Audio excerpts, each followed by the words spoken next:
पवन और माला का घर गांव के कुछ रईस लोगों के घरों के बीच में था। पवन बेचारा मेहनत मजदूरी करके अपना खर्चा चलाता था। 3 बच्चों के खर्चे के कारण वह कभी अपने घर को पक्का नहीं बना पाया। वह एक कच्चे घर में रहता था जिस पर छप्पर डला हुआ था। माला बोली, सुनो जी, ये आसपास के लोग जीने नहीं देते, हमेशा अछूतों सा व्यवहार करते हैं। बच्चे भी बाहर नहीं खेल पाते, ये लोग बच्चों को बाहर देखते ही भगा देते हैं। कई बार तो हमारे घर में कूड़ा कंकड़ पत्थर भी फेंकते हैं। तो पवन बोला, ये सब पैसे का घमंड है माला। ये चारों तरफ अमीर लोग हैं, हम गरीब हैं। हमारे छप्पर की वजह से उनके आलीशान घरों की रौनक खराब होती है। ये लोग हमें इसीलिए परेशान करते हैं। ये लोग चाहते हैं कि हम अपना घर छोड़कर यहाँ से भाग जाएं। माला ने कहा, चलो जी, कहीं और चलकर रह लेंगे। अब तो पड़ोसियों ने बहुत परेशान कर रखा है। अरे हम मजदूर लोग हैं, कहाँ जाएंगे? हमारी इतनी आमदनी नहीं कि कहीं और घर बना सकें। पापा देखो, मैं बाहर खेलने गई थी, किसी ने मेरे सिर पर कूड़ा डाल दिया। किसने डाला कूड़ा? तुमसे कई बार मना किया है कि बाहर मत जाया करो। अरे अब मैं किस किस से लड़ूं?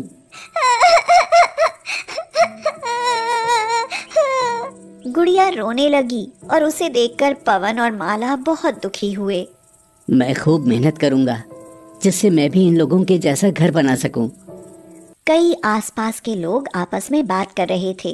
अरे भाई, ये पवन का छप्पर ना हमारे घरों के बीच में बहुत बेकार दिखाई पड़ता है।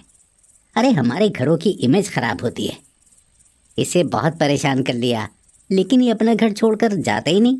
क्या किया जाए? अरे इधर आओ, कान में बताता हूँ। इसके छप्पर में आग लगा देते हैं, फिर तो इसे यहाँ से जाना ही पड़ेगा। ये बहुत बढ़िया बात कही तुमने। कल जब छप्पर में कोई नहीं रहेगा तो आग लगा देंगे, फिर उसकी औकात नहीं कि वो दोबारा घर बना सके। हार कर उसको यहाँ से जाना ही पड़ेगा। पवन मजदूरी करने गया था और माला अपने बच्चों के साथ अपनी माँ के घर चली गई। उनके जाने के बाद पड़ोसियों ने उनके छप्पर में आग लगा दी। जब शाम को वो दोनों लौटे तो घर के नाम पर वहां राख पड़ी थी। माला जोर जोर से रोने लगी। हे भगवान, ये क्या हो गया? हमारे घर में आग कैसे लग गई?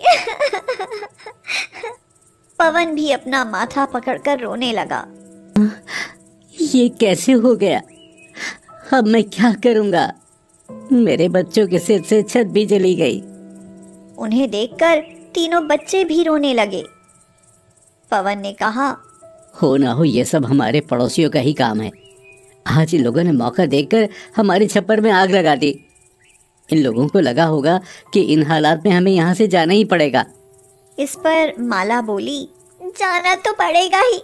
न खाने को बचा है न पहनने को, और बच्चे क्या रात भर ऐसे ही सड़क पर रहेंगे? हाँ, आज की रात तो ऐसे ही काटनी पड़ेगी। ये लो, आज की मजदूरी के पैसे। बच्चों को दुकान से लाकर कुछ खिला दो, सुबह कुछ इंतजाम करूंगा। इन लोगों को तो मैं सबक सिखाकर ही रहूंगा। नहीं जी, अभी तो इन लोगों ने हमारे घर में आग लगाई है। अगर आपके साथ कुछ कर दिया तो हमारा क्या होगा?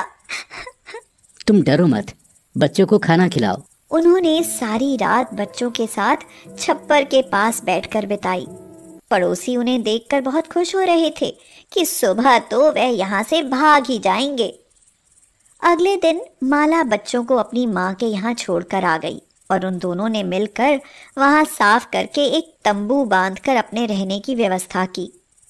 पड़ोसी फिर से परेशान हो गए और कहने लगे, अरे कितना ढीठ आदमी है ये, यहाँ से जाता ही नहीं।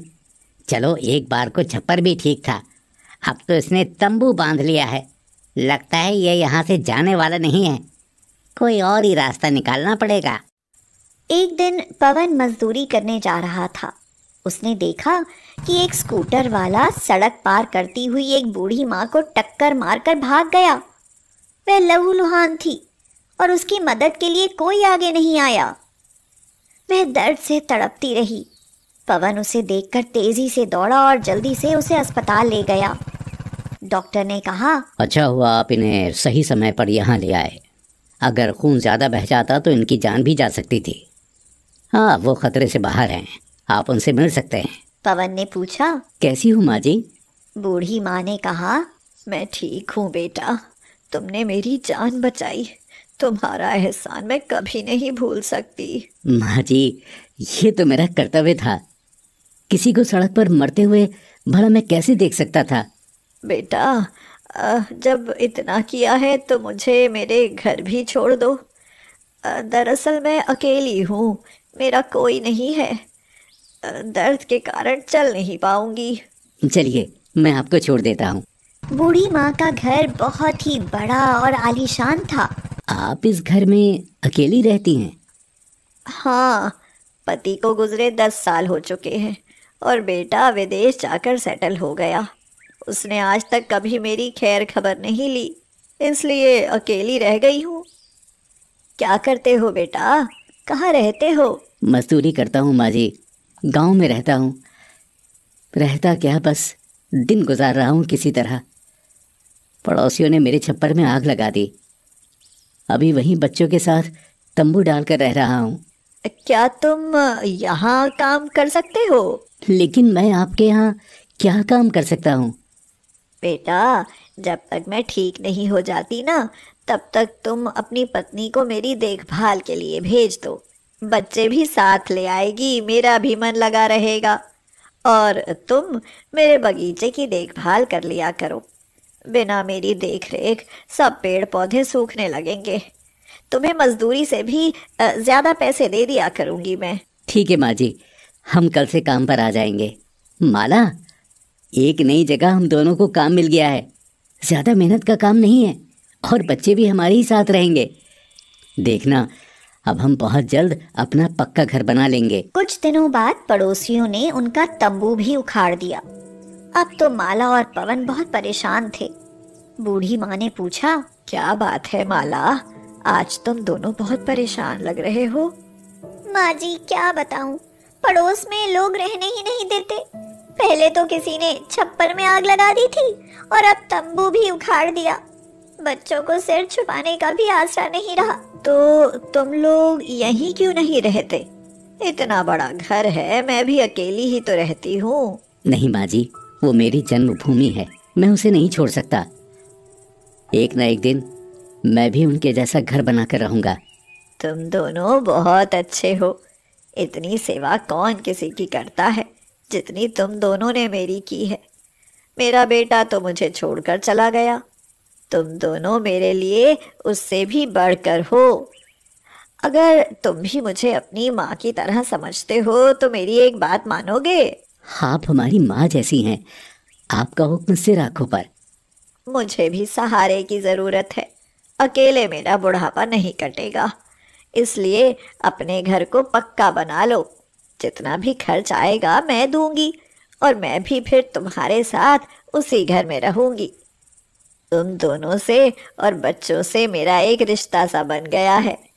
मेरे पति इतना पैसा छोड़कर गए हैं, आखिर इतना पैसा लेकर मैं कहाँ जाऊंगी? मेरा तो अब कोई वारिस भी नहीं है। माँ जी, आप हमारे साथ रहेंगे, ये तो हमारा सौभाग्य है। पवन ने अपना घर बहुत बढ़िया बनवाया और साथ में वहाँ एक बच्चों के खिलौने बनने की फैक्ट्री भी शुरू की, जिससे उसकी किस्मत बदल गई। पड़ोसियों की आंखें खुली की खुली रह गईं। बूढ़ी माँ और पवन सब लोग सब साथ मिलकर खुशी खुशी रहने लगे। पड़ोसी धीरे धीरे पवन से मेल जोल बढ़ाने लगे और उसकी इज्जत करने लगे, क्योंकि अब वह छप्पर वाले मजदूर के घर में नहीं, कोठी में रहता था। जरूरी नहीं कि घर एक इमारत हो, जहाँ प्रेम और संस्कार हो, वह घर स्वर्ग से भी सुंदर होता है।